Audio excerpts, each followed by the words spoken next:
Welcome to the Sharkpreneur podcast with Kevin Harrington and Seth Greene.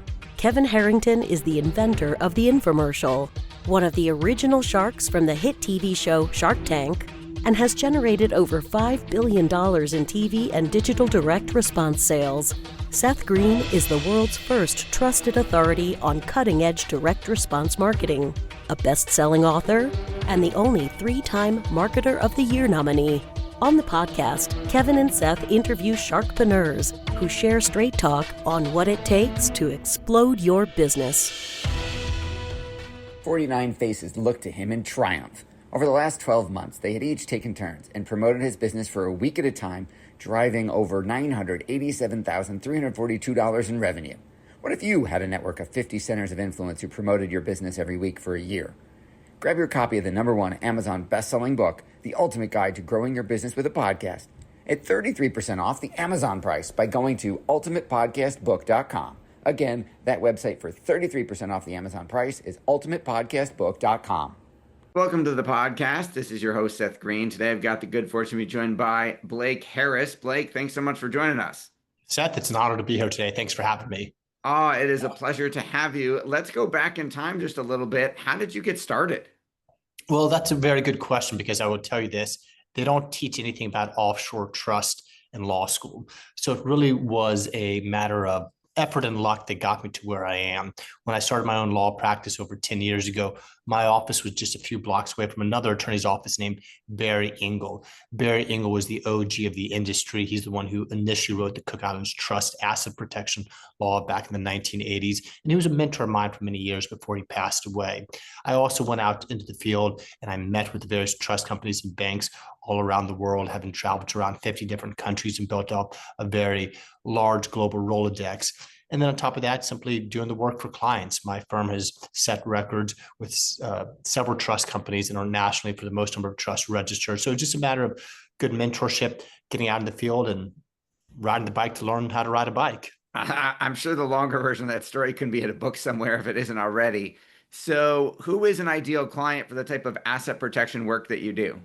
So we work with people across a variety of different industries, business owners, entrepreneurs, doctors, attorneys, a lot of social media influencers now as well. The biggest misconception, though, in the asset protection world, Seth, is that asset protection is only for the super wealthy and that you don't need an offshore trust unless you've got 10, 20, 30, or $100 million. But that's very far from true. The majority of people who are sued, they have less than $2 million in assets. The majority of people who set up an offshore trust with our firm have somewhere between about $1 and $10 million in assets. Those are the ones who need the negotiation power the most. Those are the ones who don't necessarily have an infinite money to spend on defense attorneys and settlements. And those are the ones who most frequently and benefit the most from setting up an offshore asset protection plan. Awesome. And we don't want, obviously, to give away the secret sauce, but can you tell us a little bit about what an offshore asset protection plan is and what it does? I'm a very open book, so happy to explain anything about what my firm does. So what an offshore asset protection trust does is it allows you to place assets into that trust, whether it's stocks, bonds, cash, crypto, real estate, and still enjoy the benefits of that property. So if you want a distribution, you can pull money out of the trust, or you can have the money invested. We'll typically help clients open up an offshore bank and brokerage account where they can continue to earn interest and see their money grow. But if they get sued, the assets in the trust remain protected. So I kind of give an analogy like, let's say you have a boat that you don't want anyone to take away from you. You go ahead and just gift that to your next door neighbor. Now your neighbor allows you to ride around the boat anytime you want. But if you get sued, nobody's going to be able to take a boat away from your neighbor. An asset protection trust is like having a trusted friend who lets you use your money when you wish. But if you end up getting sued, nobody's going to be able to take it away.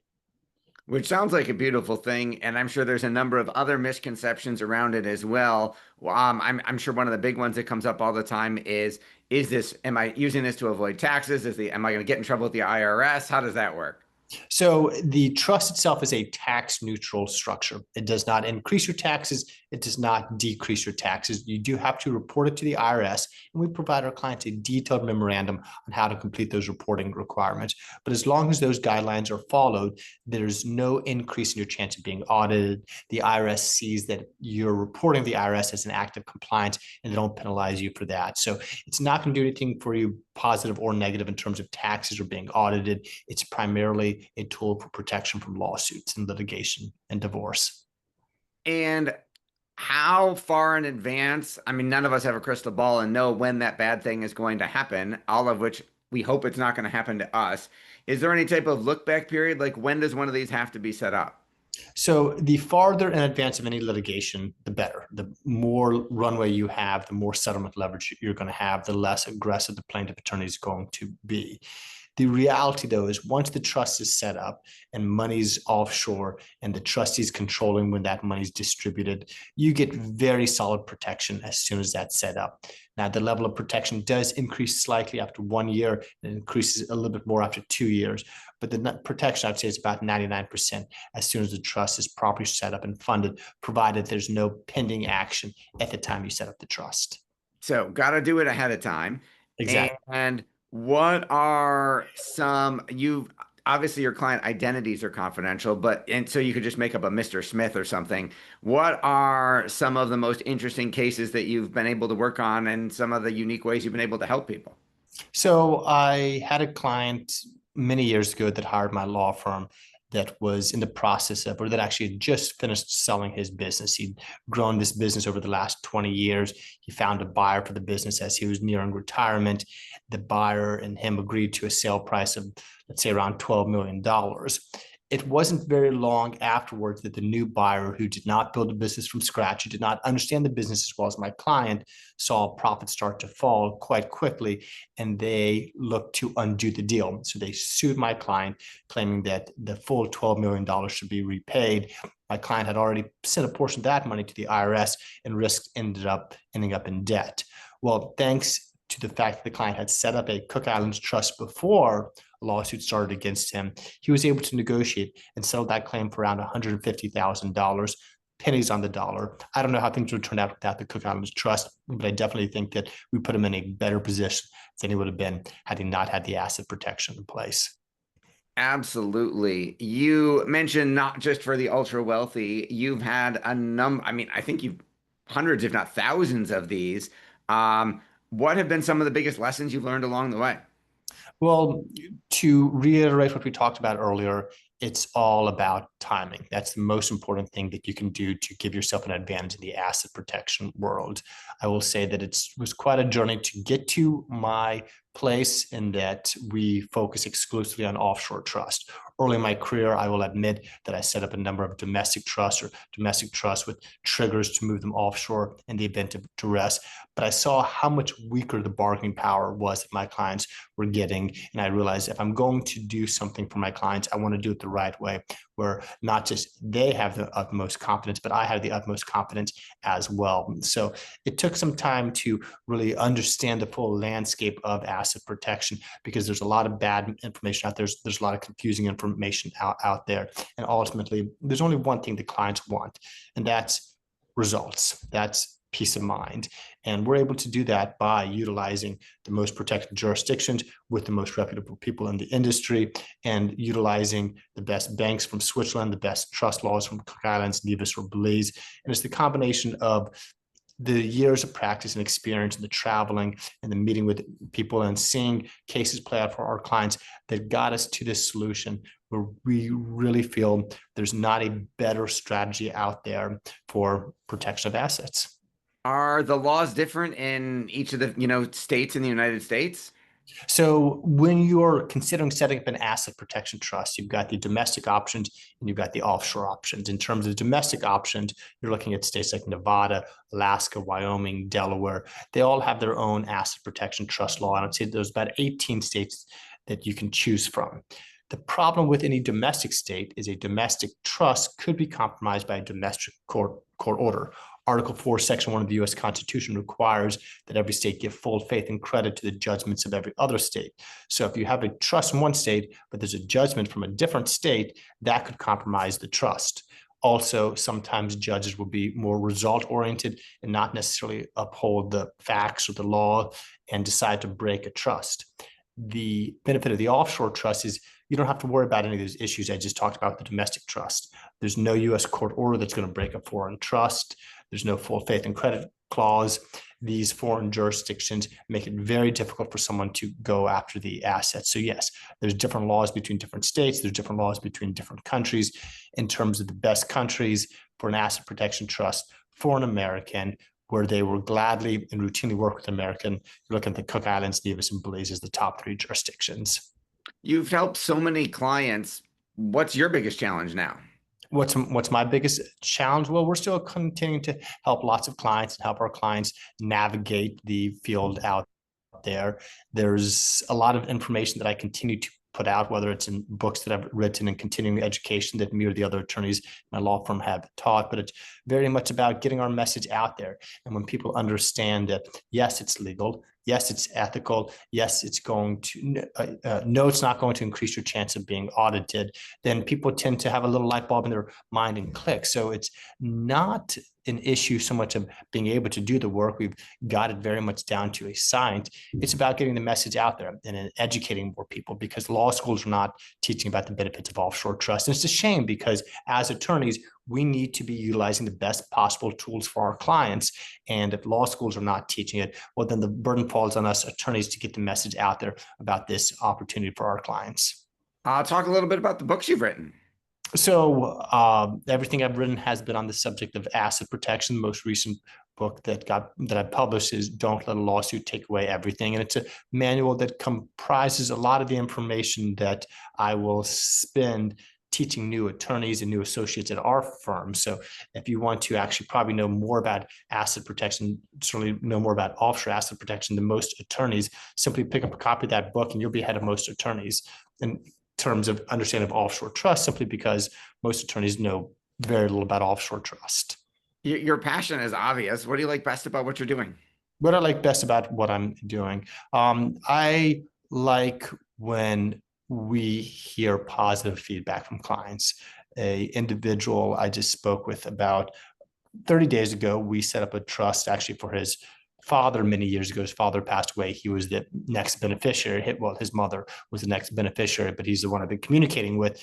And he said to me, Blake, the trust worked exactly as you said it was going to. And that felt good, because these are things that take years from the time that we create the trust until the time the trust gets tested, until a settlement gets reached or the case gets dropped. And hearing that positive feedback that from a client saying, my mother's now going to be able to retire comfortably because of the planning you did, that feels great. I mean, there's a lot I like about the work. We work with people from all over the world, both in terms of clients and partners. I've built up a global team. It's been fun watching the business grow. We now have what I believe is the world's largest exclusively offshore asset protection law firm. ChatGPT says that I'm the #1 asset protection attorney. It's been fun growing and building this team, but the positive feedback from clients is definitely the part I enjoy the most. Well, if ChatGPT says it, it must be true. So do you have any way to measure, and I don't know if this is public information, how much in assets you've protected in total? So I gotta imagine it's a lot. So I would say that my total number of clients I've worked with throughout my entire career comes out to probably more than 1,000 in terms of the amount of assets.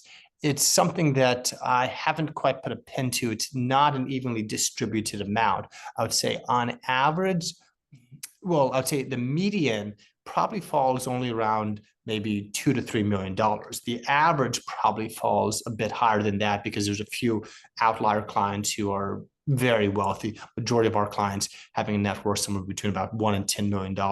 A handful have a little bit under $1 million, but we have worked with centimillionaires. There've been a couple who've claim net worth in the billions of dollars as well. But so they kind of bring it out. So let's say if they bring it up to, I don't know, maybe $5 million times 1,000. So, I mean, perhaps there's been $1 billion that we protected, or or more. I guess it would add up that way. I was going to say, I think you're probably being conservative, as an attorney should be, but that sounds like an incredible number. For our folks who are watching and listening and want to learn more, where is the best place for them to go to learn more about you and the firm and the book? All you need to remember is Blake Harris Law. Our website is blakeharrislaw.com. On all the major social media platforms, it's at Blake Harris Law. We've got hundreds of thousands of followers across the various channels. You can look up our book online as well. It's for sale on Amazon, but really blakeharrislaw.com, and contact my law firm. Majority of people we speak to, we actually recommend some other service. But for those who an asset protection trust is appropriate, we're happy to educate you on how that would look for you. Awesome. Well, we greatly appreciate your time. We know it's incredibly valuable. This has been Seth Greene with attorney Blake Harris of blakeharrislaw.com. Blake, thanks again for joining us. Seth, thanks for having me. It was great to be here. Thanks, everybody, for watching or listening. We'll talk to you or see you next time. Why do so many businesses struggle while others seem to explode overnight? Do you wish you had the secret to this type of exponential growth? Now, I've scaled more than 20 businesses to over $100 million, and it's not just luck. In my new book with Mark Tim, Mentor to Millions, you'll learn the repeatable framework I use in all my business ventures for massive success. Order at kevinmentor.com and get over $1,000 in bonuses. Head to kevinmentor.com.